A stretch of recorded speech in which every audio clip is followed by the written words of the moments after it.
Hello, welcome back to my channel. Today I'm going to be reading from Disney's Scary Storybook collection. Today we're going to be reading from Disney and Marvel's Big Hero 6. It's called Lights Out. The sun was beginning to set over San Francisco. Outside, rain poured down and the wind howled. But inside the Institute of Technology, Hiro and his friends were too busy to notice. Okay, Hiro told Fred. I've upgraded your super suit with a voice enhancement module. Say something. I am Fred, the great and powerful, Fred said in a friendly voice.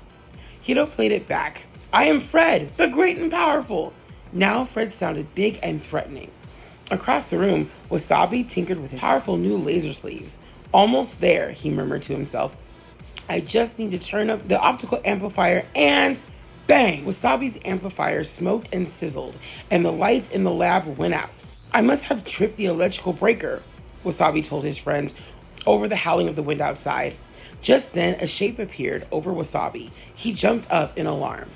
A glowing light began to radiate from the shape. Wasabi breathed a sigh of relief. It was Baymax. Your stress level is higher than usual, Baymax said. Perhaps you would like to consume a piece of chocolate. Chocolate has been found to release endorphins and make people happier. Fred stepped out of the shadows and Wasabi jumped again. Maybe it wasn't a power surge, Fred said. He held up a comic book. On its cover, a hulking figure soared over a dark city. It's like what happened in Lights Out in the city. The supervillain Hypervolt wiped out all of the power. Honey looked out the window. It looks like we're the only building without power, she said. What if a bad guy like Hypervolt is after your laser sleeves? Fred asked. He could have caused the blackout. Maybe he wants all of our technology. This would be a dastardly plan to do us in. Well, I was featured on that Physics and You web series, Wasabi said, thoughtfully. And I did talk about the sleeves. Maybe someone saw me and... No, that's crazy. Who would want my laser? Wasabi looked around. I'll go to the basement and flip the breaker, he said. But he didn't move. Wasabi wasn't exactly scared of the basement. He just wasn't crazy about it. It was musty and dark, and there was always strange noises. And now, with this no power, it would have been creepier than usual. Still, he had almost finished the laser, and he couldn't test it out without power. As Wasabi stood up, Baymax scanned him again. Your blood pressure has spiked. Your heart rate is increased. You are anxious, Baymax said. A support system would be helpful. Hiro could tell that Wasabi was nervous. We'll all go to the basement, he said. Great idea, Honey agreed. Wasabi picked up his laser, and he and his friends headed down the stairs to the basement. Shadows swayed, and strange shapes lurked against the walls. The breaker is in the far corner, Wasabi said. Wasabi stumbled across the room, the gang on his heels. A long row of high windows lined one wall, with the breaker box underneath. Wasabi stepped closer. Then he gasped. There was something outside the windows. Wasabi! Came a strange voice from outside. Is that you?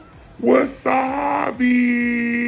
It's Hypervolt! He's after me! Wasabi screamed. Just then, a branch crashed into the window. The glass broke and shards flew everywhere. The wind and rain blew through the opening, and a whoosh of air brushed through the room, slamming the door shut. Cover the window, Honey, Wasabi cried. Honey grabbed a chime bell and tossed it at the broken window. The ball exploded, releasing foam that hardened over the opening. Fred tugged on the door. It's locked, he said. The lock must have been triggered when the door slammed shut. We can't get out. Wasabi's heart began to pound in his chest. He didn't want to be trapped in the dark basement. They had to get the power back on. Wasabi flipped the breaker and the lights flickered on. In the corner, he saw a spare optical amplifier. Wasabi breathed a sigh of relief. Quickly, he finished his laser sleeves. Then, he used them to cut a large space out of the closed door. Way to go, Wasabi, Fred shouted. Let's go get that bad guy. Together, the gang rushed out of the basement, up the stairs and outside in the wet, windy night. From around the corner, the same eerie voice called out, Wasabi! A strange, hulking figure lurched toward them. Gogo flung her armored discs at the nearby tree. Each one sliced through the branch. Thud. The branches fell around the villain. He was trapped. Wasabi! Came the eerie cry once more. Let's call the police, Wasabi said. Wait, Hiro said. I think the voice is being distorted by the wind. Hiro turned the knob on his voice enhancement device. This should take away the wind effect. As the voice came again, Hiro paused. That sounds like Aunt Cass, Wasabi said. Hiro rushed forward to clear the branches. Aunt Cass held an umbrella over her head, shielding herself from the wind. In the dark, she just looked like a supervillain. It was getting late. I figured you guys might be working through dinner, so I brought you something to eat, Aunt Cass explained. The lab door was locked, and I would have called, but I forgot my phone at home. I walked around the building and saw Wasabi through the window, but then a branch blew past me and broke the glass. Before I had a chance to let you know I was here, Honey threw something at the opening and covered it up. Wasabi jumped up and gave Aunt Cass a hug. I'm so glad you're not Hypervolt, he cried. Just then the rain stopped and the wind died down, and the stars came out. It was a beautiful night. Your stress levels have returned to normal, Baymax told Wasabi as the friends sat down to enjoy dinner Cass had brought.